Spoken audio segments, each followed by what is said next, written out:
Champions ট্রফির ফাইনালে New Zealand প্রথমে টস জিতে ব্যাটিং করার সুযোগ পেয়ে 251 রানের একটা টোটাল তুলেছিল। রান সংখ্যার নিরিখে সেটা খুব আহামরি কিছু না হলেও দুবাইয়ের এই ইউজড উইকেটে এই রানটা কিন্তু যথেষ্ট চ্যালেঞ্জিং একটা টোটাল ছিল, যথেষ্ট একটা লড়াকু স্কোর ছিল, এমনটা কিন্তু বলাই চলে। তো 252 রানের লক্ষ্যমাত্রা নিয়ে খেলতে নেমে ভারতের দুই ওপেনার ক্যাপ্টেন রোহিত শর্মা আর ভাইস ক্যাপ্টেন শুভমান গিল শুরুটা যথেষ্ট ভালোই করেছিলেন। ইনিংসের সেকেন্ড ডেলিভারিতেই ওই কাইল জেমিসনের একটা আর কি শর্ট পিচ ডেলিভারিতে রোহিত শর্মা ওই জায়গায় পুল করে তাকে মিড উইকেট দিয়ে একটা বিশাল ছক্কা মারলেন। প্রথম ওভার থেকেই ভারত তুলে ফেললো 9 রান। এরপর নেক্সট ওভারে যখন উইলিয়াম ওরোর বল করতে এলেন তার ওভারটা থেকে এলো 13 রান। তাকে দুইটা খুব ভাইটাল বাউন্ডারি মারলেন ওই জায়গায় রোহিত শর্মা, একটা ফ্লিক করে দেখলাম আর একটা ওই আর কি এক্সট্রা কাভারের উপর দিয়ে। এরপর রোহিত শর্মাই আর কি বলতে গেলে ভারতের রান তোলার কাজটা মূলত তিনি করে যাচ্ছিলেন, আর অপর পাশ থেকে শুভমান গিল উইকেটের এক পাশ আগলে রেখে তাকে জাস্ট ওই সাপোর্টিভ রোলটা প্লে করে যাচ্ছিলেন। তো এরপর রোহিত শর্মাকে দেখলাম ওই নাথান স্মিথকে একটা ডাউন দ্য ট্র্যাকে এসে লং অনের উপর দিয়ে বিশাল ছক্কা মারলেন। তারপর কাইল জেমিসনকে দেখলাম মিড উইকেট দিয়ে আরেকটা বাউন্ডারি মারলেন। তখন তিনি বলতে গেলে 4 আর ছক্কার একবারে ফুলজুরি ছুটিয়ে যাচ্ছিলেন। তো আমার মনে আছে প্রথম 8 ওভারে ভারত তুলে ফেলেছিল 59টা রান। ওই অষ্টম ওভারে নাথান স্মিথকে একটা ছক্কার 2টো 4 মেরে রোহিত শর্মা তুলে ফেলেছিলেন 14টা রান। কিন্তু এরপর নবম ওভার থেকে যখন ওই স্পিন অ্যাটাক শুরু করলো নিউজিল্যান্ড, তখন আবার ভারতের রানের গতিটা কিন্তু একটু আবার থমকে গেছিলো।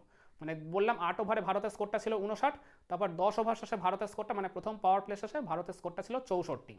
এরপর ভারতের রানের গতিটা যে কিছুটা থমকে গেছিলো ওই 2 ওভারে, তারপর সেটাকে আবার সচল করার কাজটা করলেন ওই রোহিত শর্মাই।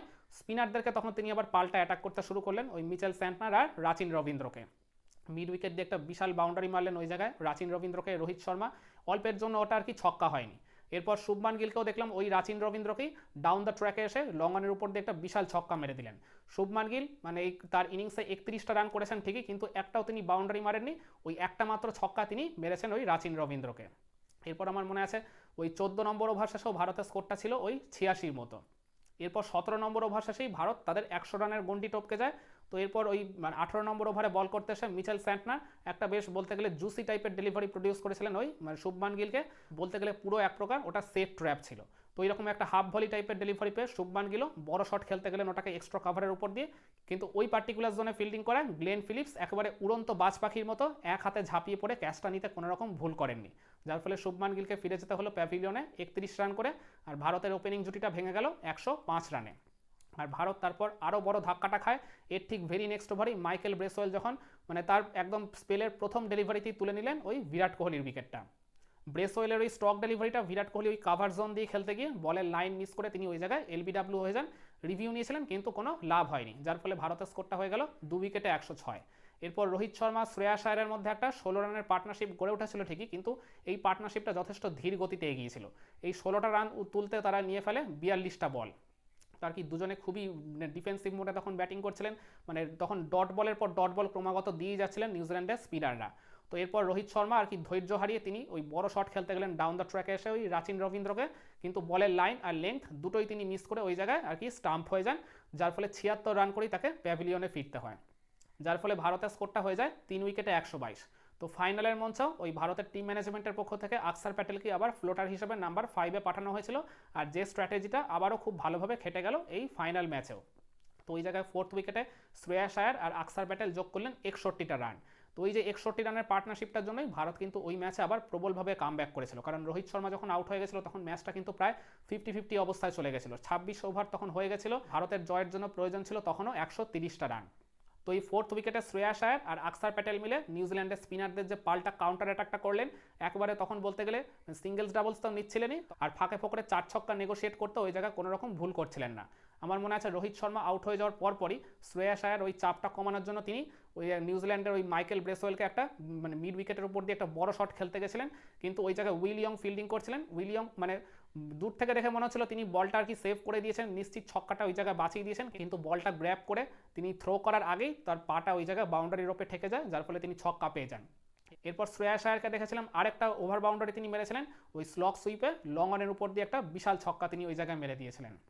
এরপর আকসার প্যাটেলও একটা 4 আর একটা ছক্কা সহযোগে ওই জায়গায় 29টা রান তিনি করে এসেছিলেন। তার ওই কন্ট্রিবিউশনটা ছোট হলেও সেটা দলের জন্য যথেষ্ট কার্যকরী ছিল। আর শ্রেয়াস আয়ার যখন 9 রানে ব্যাটিং করছিলেন তখন তার একটা ইজি ক্যাচের চান্স বলতে গেলে কট অ্যান্ড বলের চান্স ওই জায়গায় মিস করেছিলেন মাইকেল ব্রেসওয়েল। একটু আর কি সামনের দিকে তাকে ডাইভটা দিতে হতো, ওই আর কি মিস টাইমের অভাবে তিনি ক্যাচটা পাননি।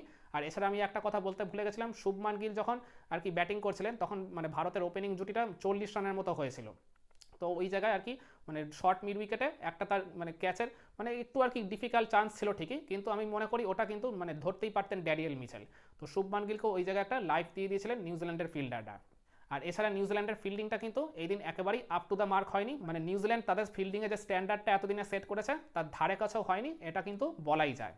আর এরপর শ্রেয়াস আয়ার আর আকসার প্যাটেলের হাত ধরেই ভারত ওই জায়গায় 150 রানের গন্ডি টপকে যায়। এরপর এদের পার্টনারশিপটা যখন 50 রানের গন্ডি টপকে যায় তখন শ্রেয়াস আয়ার সম্ভবত 40+ রান তিনি করেও ফেলেছিলেন। তখন ওই জায়গায় মানে লং অনে তিনি একটা খুব ইজি চান্স দিয়ে দিয়েছিলেন ক্যাচের ওই কাইল জেমিসনকে, কিন্তু ওই লোপ্পা ক্যাচের চান্স পেয়েও ওই আর কি গ্র্যাবটা করতে পারেননি কাইল জেমিসন, ফলে আরও একটা লাইফ তিনি দিয়ে দিলেন শ্রেয়াস আয়ারকে। এরপর শ্রেয়াস আয়ার ওই নিউজিল্যান্ডের ক্যাপ্টেন মিচেল স্যান্টনারকে ওই মানে ফাইন লেগের উপর দিয়ে একটা বড় শট খেলতে গেছিলেন, কিন্তু মিস টাইমড হওয়ায় ওই শর্ট ফাইন লেগে ফিল্ডিং করে রাচিন রবীন্দ্র একটা চমৎকার ক্যাচ নিয়ে তাকে ওই জায়গায় প্যাভিলিয়নে ফেরত পাঠান, ফলে 48 রান করে শ্রেয়াস আয়ারকে আউট হয়ে যেতে হয়। এরপর 5th উইকেটে KL রাহুল আর আকসার প্যাটেলের মধ্যেও একটা 20 রানের পার্টনারশিপ গড়ে ওঠে। KL রাহুলকেও দেখলাম ক্রিজে আসার সাথে সাথেই তিনি ওই মিচেল স্যান্টনারের একটা ওই মানে হাফ ভলি টাইপের ডেলিভারিতে মানে তাকে ওই জায়গায় ডাউন দ্য ট্র্যাকে এসে বিশাল একটা ছক্কা মারতে কোনো রকম ভুল করলেন না। আকসার প্যাটেলও এরপর একটা বাউন্ডারি মেরেছিলেন তিনি ঠিকই, কিন্তু তারপর ভারতের যখন ওই 200 রানের গন্ডিটা টপকায় তখন ওই জায়গায় আকসার প্যাটেল একটা বড় শট খেলতে গিয়ে তিনিও নিজের উইকেটটা ছুড়ে দিয়ে আসেন ওই মাইকেল ব্রেসওয়েলের একটা ডেলিভারিতে। তো যার ফলে ভারতের স্কোরটা তখন হয়ে যায় 5 উইকেটে 203। তখনও ভারতের জয়ের জন্য কিন্তু 51 বলে 49 রানের প্রয়োজন। ওই জায়গা থেকে আর একটা উইকেট পড়ে গেলেই কিন্তু ম্যাচটা তখন পুরোপুরি বলতে গেলে 50-50 অবস্থায় চলেই যেত, কিন্তু ওই জায়গায় আর কোনো রকম ভুলচুক করলেন না এই আগে থেকে সেট হয়ে যাওয়া KL রাহুল আর ক্রিজে নতুন আসা হার্দিক পান্ডিয়া। এরা দুজনে যেরকম ক্যালকুলেটিভ রিস্ক নিয়ে আর কি ব্যাটিং করলেন, যেভাবে বোলারদের বেছে বেছে টার্গেট করে বড় বড় শট খেললেন, তাতে করে বলাই চলে মানে ভারতের ওই জায়গা থেকে আর কি হারের কোনো রকম আর কোনো চান্সই ছিল না। হার্দিক পান্ডিয়াকেও দেখলাম রাচিন রবীন্দ্রকে টার্গেট করে তিনি একবারে বোলারের মাথার উপর দিয়ে সোজা একটা বিশাল ছক্কা মারলেন, তারপর ডাউন দ্য ট্র্যাকে এসে ওই লং অফ জোন দিয়ে ওই উইলিয়াম ওরোরকে একটা চমৎকার বাউন্ডারি মারলেন ওই পান্ডিয়া। এরপর KL রাহুলকেও দেখলাম একটা চমৎকার কাভার ড্রাইভে ওই জায়গায় বাউন্ডারি তুলে নিতে। এই KL রাহুল আর হার্দিক পান্ডিয়ার মধ্যে যে 38 রানের পার্টনারশিপটা গড়ে উঠলো ওতেই বলতে গেলে ভারতের জয়টা পুরোপুরি নিশ্চিত হয়ে গেছিল, কিন্তু এরপর ওই 48 নম্বর ওভারে কাইল জেমিসনের একটা ওই স্লোয়ার বাউন্সারে মানে হার্দিক পান্ডিয়া মানে শটটা আর কি ভুল নেগোশিয়েট করেছিলেন, যার ফলে লিডিং এজ হয়ে তিনি ক্যাচ হয়ে গেছিলেন। তো 18টা রান করে তাকে প্যাভিলিয়নে ফিরতে হয়েছিল, তখনও ভারতের জয়ের জন্য ওই মাত্র 11 রানের প্রয়োজন, তখন বল সংখ্যা রান সংখ্যার থেকে আর কি অনেক বেশি ছিল।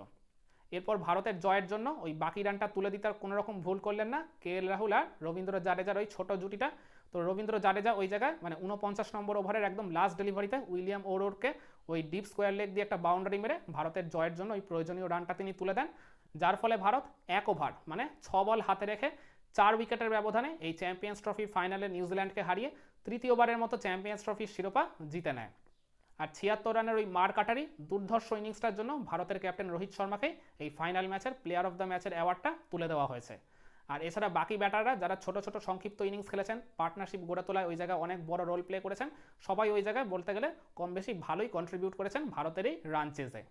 তো আপনারা কি মনে করেন এই চ্যাম্পিয়ন্স ট্রফি ফাইনালে নিউজিল্যান্ডের ছুড়ে দেওয়া ওই 252 রানের টার্গেট চেস করতে নেমে ভারতের কোন ব্যাটারের ইনিংস দেখে এদিন আপনি সবচেয়ে বেশি মুগ্ধ হয়েছিলেন, বা কোন ব্যাটারের নেওয়া পার্টিকুলার কোন শটগুলো দেখে আপনি এদিন সবচেয়ে বেশি খুশি হয়ে গেছিলেন?